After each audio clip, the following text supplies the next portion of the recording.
Hi hello అందరికీ నమస్కారం. కథలపల్లకి ఛానల్కి స్వాగతం. ఇప్పుడు మనం మిస్టర్ యాటిట్యూడ్ పార్ట్ 21 విందాం. శౌర్య తనకంత దగ్గరగా ఉండడంతో మధు ఇబ్బంది పడుతూ అతని కళ్ళలోకి చూస్తోంది. కానీ శౌర్య రెప్పవేయడం కూడా మరచి అంత దగ్గరగా ఉన్న ముఖంలోకి చూస్తున్నాడు.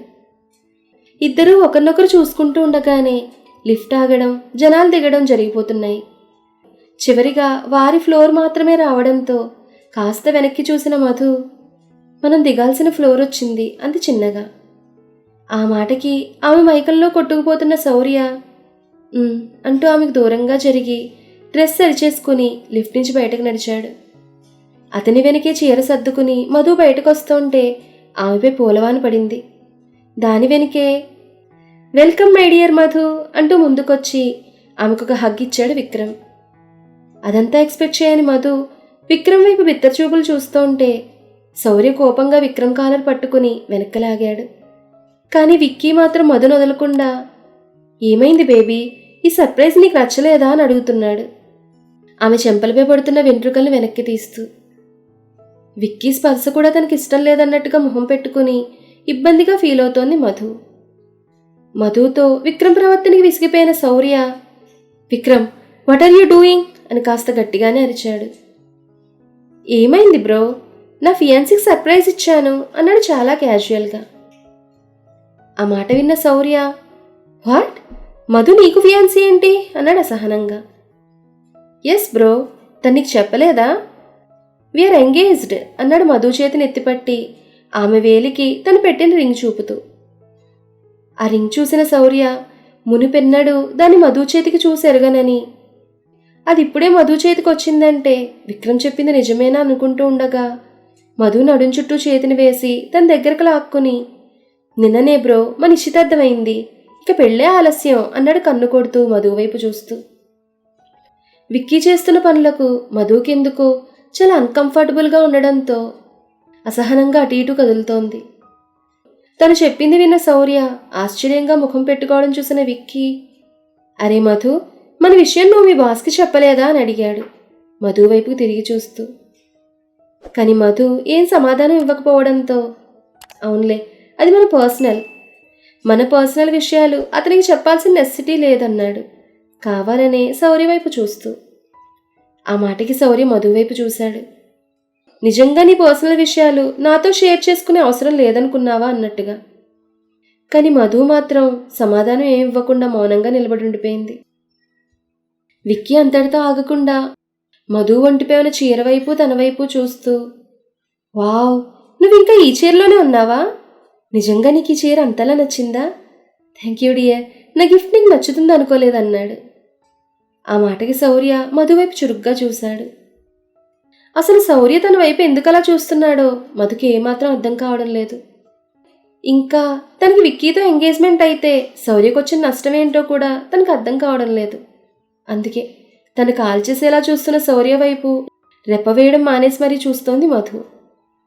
అంతలో, రేయ్, కోడల్ని లోపలే తీసుకొచ్చి అందరికీ పరిచయం చేస్తావా లేక ఇక్కడే నిలబెట్టేస్తావా అని అడిగాడు అక్కడికి వచ్చిన ధనుంజయ్. ఓహ్ సారీ డాడ్, తను చూసిన ఆనందంలో అసలు మీరు ఈ మీటింగ్ ఎందుకు ఏర్పాటు చేశారో కూడా మర్చిపోయానన్నాడు భుజాలు ఎగరేస్తూ విక్కీ. బావుంది, తన్ను చూస్తూ నువ్వు కాలాన్నే కాదు నన్ను కూడా మర్చిపోతావేమో అన్నాడు నవ్వుతూ ధనుంజయ్. పోండి డాడ్, నాకు సిగ్గేస్తోంది అన్నాడు విక్కీ సిగ్గుపడుతూ.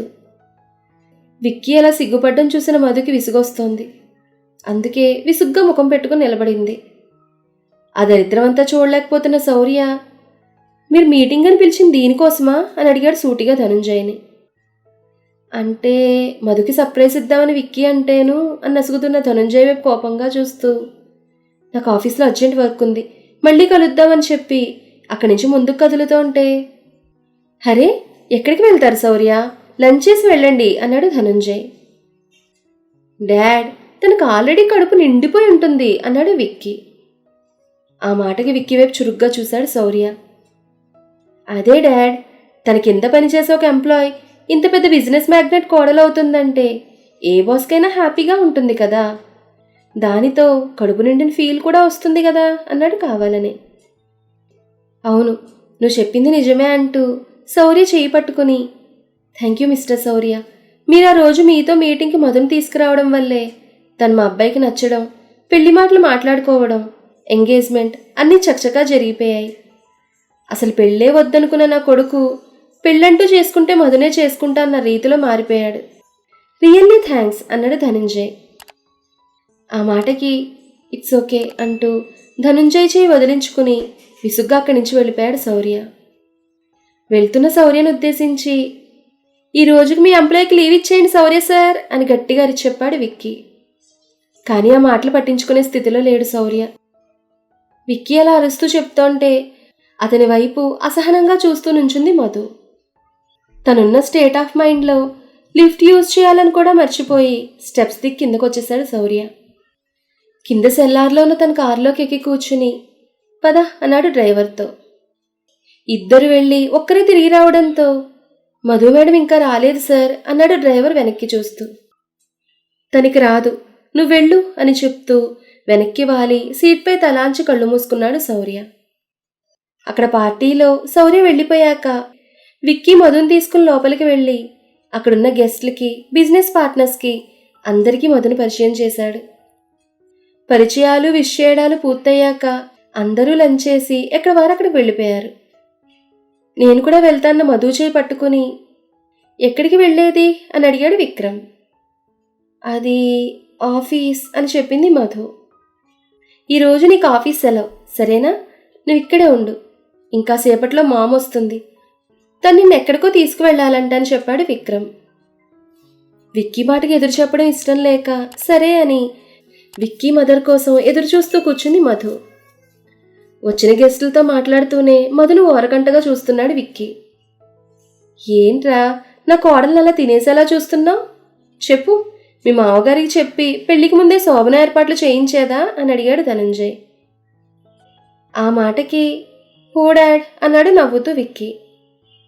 విక్కీ నవ్వును చూసిన ధనుంజయ్ కూడా నవ్వేశాడు. అంతలో ధనుంజయ్ భార్య అంబిక అక్కడికి వచ్చింది. తల్లిని చూస్తూనే మామ్ అంటూ ఆమెకు ఎదురు వెళ్ళాడు విక్కీ. విక్కీని హక్ చేసుకుని నా కోళ్ళెక్కడా, నువ్వు తనని ఇబ్బంది పెడుతున్నావా అని అడిగింది అంబిక. వాళ్ళ మాటలు విన్న మధు అటుగా వెళ్ళి లేదా ఆంటీ అందామెకు నమస్కరిస్తూ, ఇష్టకామ్యాది సిద్ధిరస్తు అని దీవిస్తూ, ఆంటీ ఏంటి తల్లి, చక్కగా అత్తయ్య అని పిలువు అంది అంబిక నవ్వుతూ. సరే అత్తయ్య అంది మధు. గుడ్ అని నవ్వుతూ, సరే నేను కోడల్ని తీసుకుని హోమ్కి వెళ్తాను, మీరు వస్తారా అని అడిగింది అంబిక. లేదు మాకు పనులున్నాయి అని జవాబిచ్చాడు ధనంజయ్. నేను వస్తానని విక్కీ అనుబోతుంటే అతను చేపట్టి ఆపుతూ.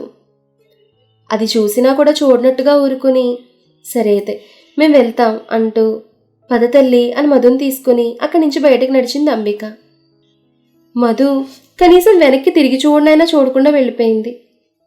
అది విక్కీకి ఎందుకో నచ్చలేదు. అయినా అదేం పట్టించుకోకుండా తను పలకరించిన గెస్టులతో మాట్లాడుతూ ఉండిపోయాడు విక్కీ. హాయ్ ఫ్రెండ్స్, మీరు గెస్ట్ చేసింది నిజమే. మధుకి విక్రమ్కి ఎంగేజ్మెంట్ అయిపోయింది. ఒకే అమ్మాయిని ఇద్దరు అబ్బాయిలు ఇష్టపడడం వల్ల వచ్చే పరిణామాలు ఏ విధంగా ఉంటాయి? అలాగే ఈ ప్రాసెస్లో మధు విక్కీని ఇష్టపడుతుందా లేక శౌర్యని ఇష్టపడుతుందా? ఎవరెవరిని పెళ్లి చేసుకుంటారు? ఎవరెవరి మధ్య పెళ్ళిళ్ళు జరుగుతాయి? ఈ విషయాలన్నీ కూడా మనం రాబోయే ఎపిసోడ్స్లో తెలుసుకుందాం. ఈ కథ మీకు నచ్చితే లైక్ చేయండి, షేర్ చేయండి, కామెంట్ చేయండి. అలాగే మన కథల పల్లకి ఛానల్ని సబ్స్క్రైబ్ చేసుకుని పక్కనే ఉన్న బెల్ ఐకాన్ని క్లిక్ చేయడం మాత్రం మర్చిపోకండి. ధన్యవాదాలు.